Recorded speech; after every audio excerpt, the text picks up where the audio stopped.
Hello friends, welcome to my channel रोचक कहानियाँ। Friends, आज की कहानी है वो लड़की।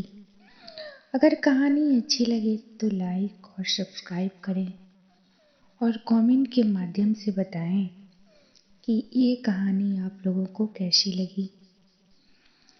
निकिता के पिताजी का ट्रांसफ़र हाल में ही नए शहर में हुआ था। निकिता के पिताजी को दफ्तर की तरफ से ही एक बड़ी कोठी मिली थी। चारों तरफ अशोक के लंबे लंबे पेड़ और रजनीगंधा, गुलाब और श्रृंगार के पेड़ होने के कारण वह बंगला बड़ा मनोरम जान पड़ता था। वहाँ एक कमी थी, वह था सोनापन। चारी दीवारी की एक ओर खंडहर थे और दूसरी तरफ सुनसान सड़क। छत पर चढ़ने पर पास बहती नदी और शमशान दिखता था। निकिता अपनी मौसी के साथ उस बंगले में आई तो बड़ी खुश थी। माँ के मर जाने के बाद उसकी विधवा मौसी ने ही उसका लालन पालन किया था, इसलिए मौसी निकिता के साथ ही रहती थी। नए घर में अभी निकिता, उसकी मौसी और बूढ़ा खान शमा रघु और उसके पिता नमन सिंह थे। घर के कमरे पहले से ही साफ सुथरे थे, इसलिए उन्हें अपना सामान जमाने में ज्यादा वक्त न लगा। नमन सिंह जिला न्यायाधीश थे, इसलिए कभी कभी उन्हें घर से बाहर भी रुकना पड़ता था। उन्हें आए अभी 2 दिन ही हुआ था कि एक दिन रसोई में सोया रघु जोर जोर से चिल्लाने लगा। सुबह मौसी ने जब उससे पूछी तो वह उनसे कुछ कहने लगा।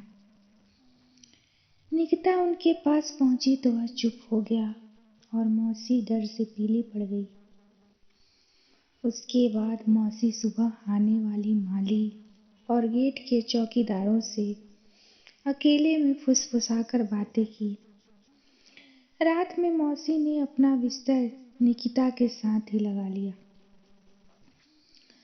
रघु भी आज रात में गेट के दरबान के पास जाकर ही सो गया। आज नमन सिंह शायद राजधानी चले गए थे, इसलिए वो रात को नहीं आए। निकिता के मौसी बड़ी तेज खर्राटे लेती थी, जिस कारण आधी रात को निकिता की नींद खुल गई। मौसी के खर्राटे की वजह से वह उनसे अलग अलग सोने लगी। वह बिस्तर से उठी और टॉयलेट गई। उसने अपने पिता के कमरे में जाकर सोने का निश्चय किया। वह उठकर अपने पिता के कमरे में जाने लगी तो आश्चर्य में पड़ उसने देखा कि बाहर एक लड़की उसी के हम उम्र की उसे देख के मुस्कुरा रही है। निकिता ने दरवाजा खोल दिया और उसे अंदर बुलाया। लड़की ने अपना नाम मैरी बताया और खंडहर की तरफ इशारा करते हुए कहा कि वह उसी तरफ रहती है। उसके माँ बाप उसे दिन में निकलने नहीं देते, इसलिए वह रात को छुपकर निकलती है। उसने निकिता के साथ खूब खेला और बातें की। निकिता अपना नया दोस्त पाकर बड़ी खुश थी। वह दिन में ही पढ़ाई पूरा कर सो जाती थी और रात में मैरी के साथ खेलती थी। एक रात वह मैरी के साथ खेल रही थी कि गाड़ी का हॉर्न बजा तो निकिता ने मैरी को बताया कि पापा आ गए हैं और गेट की तरफ जाने लगी तो उसने पाया कि मैरी गुस्सा हो गई और निकिता के हाथ पकड़ लिए। निकिता ने किसी तरह हाथ छुड़ाकर दरवाजे खोले तो नमन सिंह आधी रात को बेटी को जगा पाकर भौंचक रह गए। उसने निकिता से इसकी वजह पूछी तो निकिता ने मैरी का नाम बताया। निकिता को नमन सिंह ने मैरी से मिलवाने को कहा तो वह खेलने वाली जगह गई तो वहां कोई न था। नमन सिंह अपनी बेटी को अपने साथ ही ले जाए और थपकियां देकर उसे सुलाने लगे।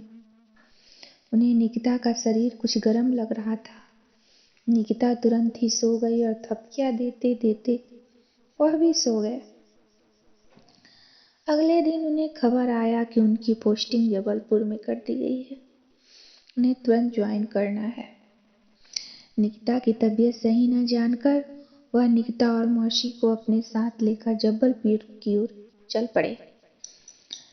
पीछे से रघु उनका सारा सामान लेकर आने वाला था। निकिता का मन था कि वह मैरी से मिलती जाए, मगर रात तक उसे वहां रुकना नहीं था। उसने गार्ड को मैरी को बुला लाने को कहा तो वह घबरा गया। नाश्ता कर वे लोग जबलपुर की ओर चल पड़े तो रास्ता में निकिता की तबीयत स्वयं ही सही हो गई। निकिता जबलपुर में रहकर अपनी पढ़ाई पूरी कर जिलाधिकारी के पद पर ज्वाइन करने वाली थी। नमन सिंह अब रिटायर करने वाले थे और मौसी के सारे बाल जुड़ सफेद हो गए थे। संयोगवश निकिता की ज्वाइनिंग उसी जिले में हो गई जहां वह मैरी से मिली थी। ड्यूटी ज्वाइन करने के बाद उसने कौतूहलवश ड्राइवर को इस बंगले की तरफ लेकर चलने को कहा। ड्राइवर ने निकिता के कहे अनुसार गाड़ी उसी स्थान पर लगाकर खड़ा कर दी। निकिता ने पाया कि अब 6 बंगला भी एक खंडहर बन गया है और 4 दीवारी के पीछे वाले खंडहर में एक बड़ी बिल्डिंग बन गई है। वह खड़ी हो बन रही बिल्डिंग को निहारने लगी। उसकी नजर तभी एक बूढ़े चौकीदार पर पड़ी। उसने जब उसे बुलाया तो वह घबरा गया। निकिता ने जब उसे अपने पिताजी का नाम बताया तो वह निकिता को पहचान गया। निकिता ने उसे मैरी के बारे में पूछा। उसने बताया कि वह एक अंग्रेज अधिकारी की बेटी थी जो लगभग 100 साल पहले मर गई। उसकी आत्मा को भटकते बहुत से लोगों ने देखा। आप डर न जाएं, इसलिए मौसी और रघु ने यह बात आपको न बताई। वह बंगला आप लोगों के जाने के बाद वीरान हो गया। एक साहब आए भी तो उनके बच्चे की मृत्यु हो गई। उसके बाद से बंगला खंडहर ही बन गया। कहानी सुनकर निकिता के तो होश ही उड़ गए। वह आप वापस जाने लगी तो उसे लगा कि निकिता अभी भी बन रही बिल्डिंग के छत पर टहल रही है। दोस्तों, अगर ये कहानी आप लोग को अच्छी लगे तो लाइक और सब्सक्राइब करें और कमेंट के माध्यम से बताएं ये कहानी आप लोगों को कैसी लगी। धन्यवाद।